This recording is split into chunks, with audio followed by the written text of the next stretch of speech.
Howdy, Astro Travelers. This is Moses Siregar, and I'm going to do something new today. I'm going to start reading some of these pieces that I write sometimes, which typically tend to be about what's going on in the world. Quick few things before we jump into that. I have a new Substack, holisticastrology.substack.com. You're going to see a lot more of my writing there, hopefully soon.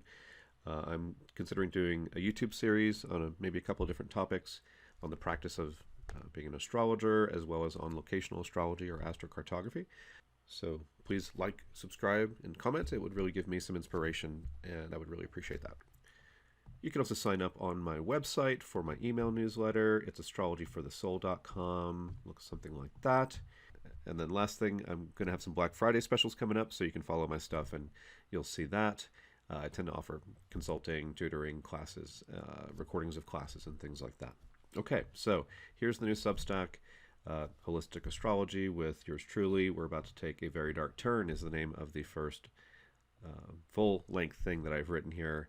I started this Substack when Pluto went into Aquarius, and I guess it's time to get to it. So this one could have been titled "We're About to Take a Very Depressing Turn." That probably would have been slightly more accurate astrologically, but not necessarily. And I'd rather be a little bit careful, even a little bit darker. I'd rather be wrong by being a little bit darker than being wrong by being a little bit lighter, because I do think that part of our job as astrologers is to warn people when things are coming up, just like a weatherman would warn you about a hurricane about to come through town. So let's read this. I'm going to just read it through, and then at the end I'll discuss it. I did share this on Reddit, where it got like over 100,000 views and lots of interesting comments, so I might discuss a little bit of that after I read the actual post. This was made on November 4th. It's being recorded on November 9th, 2 days before Jupiter turning retrograde. So when I say things in here like a week from now, that means a week from November 4th, which means November 11th, 11/11/25. All right, here we go. We're about to take a very dark turn. Jupiter's turning retrograde from November 4th, 2025, and this is Holistic Astrology. Welcome to the latest 2025 Healthscape update. Any planet changing direction from retrograde to direct or vice versa is always very interesting and significant. But this figures to be the most interesting Jupiter retrograde period I've ever witnessed. Jupiter will turn retrograde in 1 week on November 11th, 2025, from an especially impactful place in the zodiac, and the retrograde period will last until March 11, 2026. I'll discuss this both economically and generally. Jupiter currently sits in Cancer, its sign of exaltation, in both zodiacs. That means tropical and sidereal. Those are the two major zodiacs, in both Western and Vedic astrology, and even in Vedic Navamsha. While this doesn't mean something simplistic, such as it's good, it does still mean an awful lot. Jupiter enjoys being in Cancer more than any other sign because it's a soft and nurturing sign, a place where one can lavish others with praise and support, not unlike a kind mother or father. And as Jupiter is a generous and uplifting planet by nature, Cancer feels like his personal Disneyland. Perhaps the most fundamental general rule in astrology that is not yet widely understood is the fact that while a planet is retrograde, it will also give the results of being in the opposite sign. I learned this initially from Vedic astrology by extrapolating from some ancient Vedic astrology texts that say a retrograde but fallen planet acts as if exalted. That's complicated, but mostly from the contemporary tradition led by Sanjay Rath. So in this case, Jupiter's retrograde will begin to give the results of being in Capricorn as well, in both zodiacs, and the tradition of astrology has understood for thousands of years that Capricorn is Jupiter's sign of fall, or depression, which doesn't translate to it's bad, but it does still mean an awful lot, and that can be very heavy indeed. Back in 2020, I made predictions on my public Facebook page that pinpointed quite accurately the months during which we would see the heaviest impact from the pandemic. As it turned out, the 4 months that I cited turned out to be the 4 months with the highest death tolls. How did I make this prediction? Simple. I pointed out, before the fact, the months during which Jupiter would be in Capricorn in both tropical and sidereal astrology, essentially Western and Vedic astrology. Reviewing Venus retrograde. I used this same principle to make a very accurate prediction earlier this year, when Venus was retrograde in both tropical and sidereal Pisces, exaltation, in which I said on March 11th, March 2025 might be a really, really messy month. Over the short term in the markets, I wonder if we'll see a significant improvement taking place sometime around when Venus turns direct in sidereal Pisces on April 12th. Because at that point, we're no longer experiencing the reversal of the energy of Venus. We'll be experiencing her full blast in her exaltation sign and in both zodiacs. If you're a hopeful type, this is a pretty solid astrological reason to hope that something improves economically. When I wrote my piece on March 11th, the S&P was already down 6 to 7% from the beginning of the Venus retrograde on March 1st. After I wrote my piece, the S&P went down an additional 3.5% before she turned direct, producing a 10% downturn over the entirety of the time Venus was retrograde.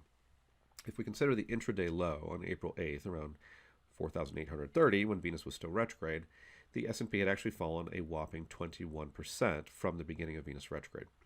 After Venus turned direct near her exaltation degree on April 12th, markets began a significant upward climb. So my general prediction about the markets being in especially dangerous territory during the Venus retrograde proved to be true, as has my guess that we would see improvement after she turned direct again. The exaltation of Venus is what made this effect so dramatic. As of today, the S&P 500 has gained about 25.8% in value since Venus turned direct on April 12th, from 55.04 to 68.03. However, there's an excellent chance that the momentum will be ending, if not reversing, starting approximately 1 week from now. That this Jupiter station will be in a perfect trine to the position where Venus turned direct on April 12th earlier this year seems to signify a tremendous turning point that figures to reverse the economic upturn and momentum that we can clearly see beginning at that time in April. Jupiter in Cancer to Jupiter in Cancer retrograde. Jupiter entered tropical Cancer on June 9th, 2025, and the S&P has gained about 15% in value since that time. Since then, we find ourselves in an economic situation that many economists are describing as quite odd. So many markets continue to gain in value in ways that don't make typical sense. The U.S. stock market has grown in ways that look like a bubble, as price-to-earning ratios look absurd on paper, with a great deal of growth happening quickly. And yet, at the same time, gold recently rocketed up to a value near $4,400 per ounce after beginning the year around $2,650 per ounce. The U.S.'s Fed is lowering rates, even as they are concerned about the economy, inflation, and jobs numbers, in what appears to be a potential stagflation ahead.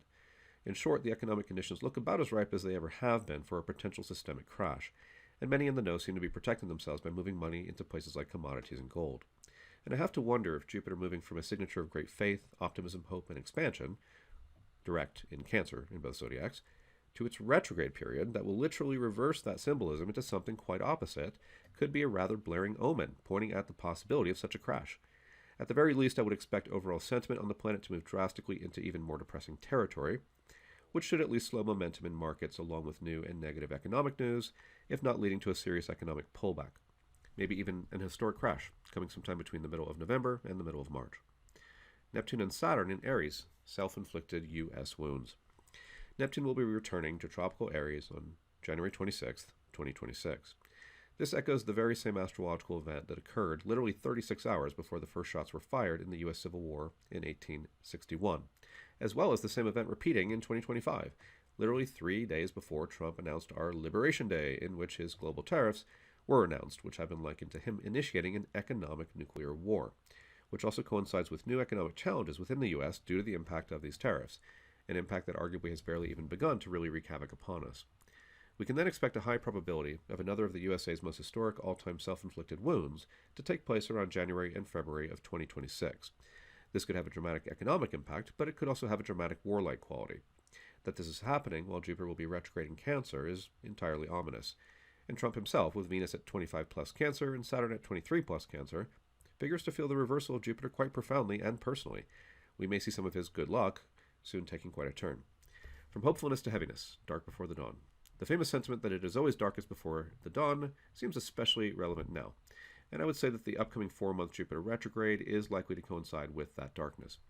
However, the same pattern will repeat in 2027, when Jupiter turns retrograde in sidereal or typically Vedic Cancer from January 24th, 2027 to April 12th, 2027, when Jupiter will also conjoin the south node of the moon, Ketu, and Mars in sidereal Cancer. April 2027 figures to be a very dramatic month, and another decent bet for a possible financial crash, or an especially dark before the dawn moment on planet Earth with peace at some kind of nadir. In the meantime, though, we have to prepare ourselves for one heck of a metaphorical winter. Despite the dramatic and disruptive events taking place on the globe in 2025, we can still see and feel those signs of Jupiterian hope. Not only have the markets roared upward in what looks to be some kind of bubble, but we recently saw the largest protest in U.S. history, with 7 million people taking to the streets in an attempt to remind us that we are supposed to be a democracy that doesn't invest absolute power in a king-like figure. During that protest, there were literally 0 incidents of arrests of the protesters, though there were 22 arrests of people attempting to disrupt the protests. You may have also noticed some interesting expansive Cancerian events around you in recent months. For example, my former wife and I both have Saturn at 25 tropical Cancer, the very degree of this Saturn station.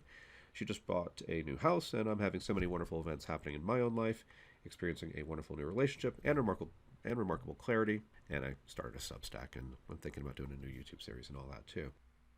But we're about to experience this dramatic astrological turn, and it will likely be both noticed in the wider world as well as experienced personally. At this time, you may have to descend into some heavier internal spaces that test your faith, though you may also be able to help others who are in desperate need of friendship and support. Just as markets cannot go up forever, neither can our own personal gains, good fortune, and successes. Our lives sway between cycles of expansion and contraction, pleasure and pain, hope and despair. And when it's dark, before the dawn, being able to be a witness to our own thoughts and emotions is critical, as well as supporting ourselves with healthy habits and positive people. We're going into a window during which sticking together and keeping up our faith will be critical to our well-being. And now that you know such a period may well be coming, you're also being reminded that this too shall pass. What might be more ideal about this period? The symbolism of Jupiter in Capricorn is typically quite good for our professional careers, and the symbolism will be active during this Jupiter retrograde. So one of the best ways to endure the coming Jupiterian winter may be to buckle down and work toward the material goals that will allow us to make a difference in the outer world while investing in our long-term potential.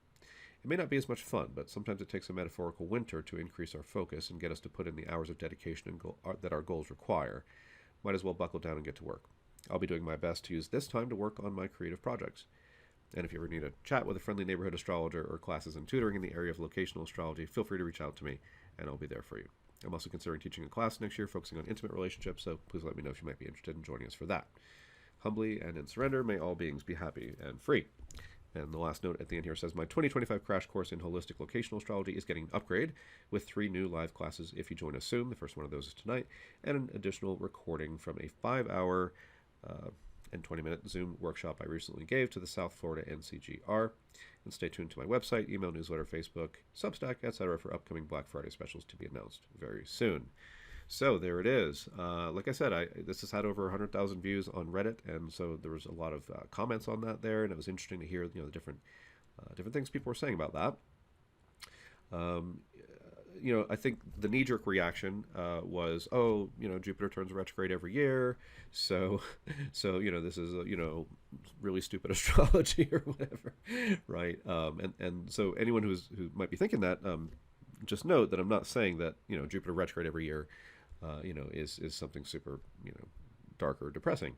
This one is special. This one is unique because Jupiter's in a sign of exaltation in both zodiacs when it happens.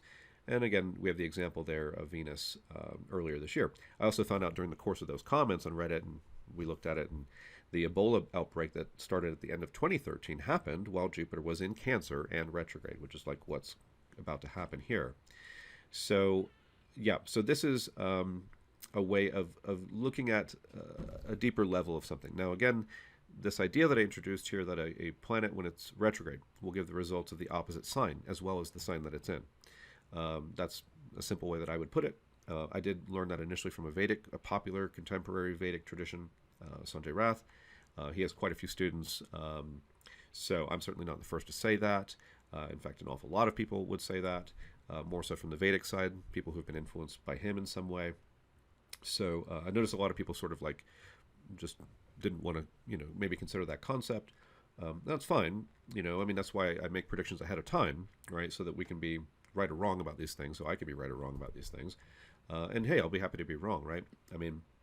If the next 4 months are just wonderful and everyone's rich and everyone's happy and everything's fantastic, believe me, I'd be the happiest guy to eat humble pie on that one, because I'm not hoping this happens, obviously, guys. I'm just being realistic, and that's part of what a good forecaster ought to be able to do, right? When there is a hurricane coming, you want your weatherman to tell you that the hurricane is coming. And, weathermen are not always right, neither are astrologers, and neither am I. So I'm happy to be wrong about this, happy to learn something. But over time, especially since about 2020, I started making a lot more mundane or global predictions, and overall I've had a very good track record with that. And I've definitely hit some bullseyes with that. And that's how we demonstrate astrology. What's the value of that? Someone asked me on Reddit, And I think there's some general education there, right? We want people to pay attention to astrology. We want to see that it's useful for predicting all sorts of things, including that sometimes things don't always go, as well as we would hope. And life does have those cycles, of course, It's not always a straight line going up like the Western world often wants it to be. So I think there is value in warning people when challenging times are coming. I think it makes people pay more attention to astrology, but also I'm wanting to learn more about astrology every day. I've been doing astrology 31 years, but if I'm not learning, I'm not growing, and that's not good. So by putting out an idea like this and giving an example of it ahead of time, it gives all of us a chance to consider it, right? And hopefully we'll learn something from this, and we'll see what that feels like. Some people commented, and they were very much like, "Oh, I don't know, everything's really, really great right now," right? Now, some people said the opposite. Some people said, "I've got Cancer rising, and I'm having a really hard time with this." And I did explain to them that when you have Cancer rising, Jupiter rules your sixth house, and then if Jupiter is exalted in Cancer, it increases the nature of the sixth house, as well as the ninth, which is the other, house or sign that from Cancer you'd have Pisces at the ninth and Sag at the sixth. So what you'll find if you look at charts where people have Jupiter and Cancer in the first house with Cancer rising, some of those stories are very, very ninth house, like they're incredibly fortunate, and some of them are very, very sixth house, and they can be pretty grim even. So, this is one reason why exaltation is not always good or anything like that. In the wrong conditions, exaltation increases the vibration of something that you might not want to have increased. Like your sixth house, which the ancients called bad luck. It's not all fun and games there. But back to that point about, oh, everything feels great right now. Like someone was saying, oh, Mom Donnie was just elected in New York, and, they're on the left, right? So there is a lot of hope. I mean, of course, in the U.S., we're very divided politically, so the people on the right are taking despair in this moment because the Democrats just won a bunch of elections, including the mayor of New York. People on the left are a lot happier about that. But, I mean, the will of the people actually won out. I mean, the majority of people are happy at this point because the policies of the GOP are not that popular right now. So if you're out there thinking, man, I'm feeling fantastic, how could this be true?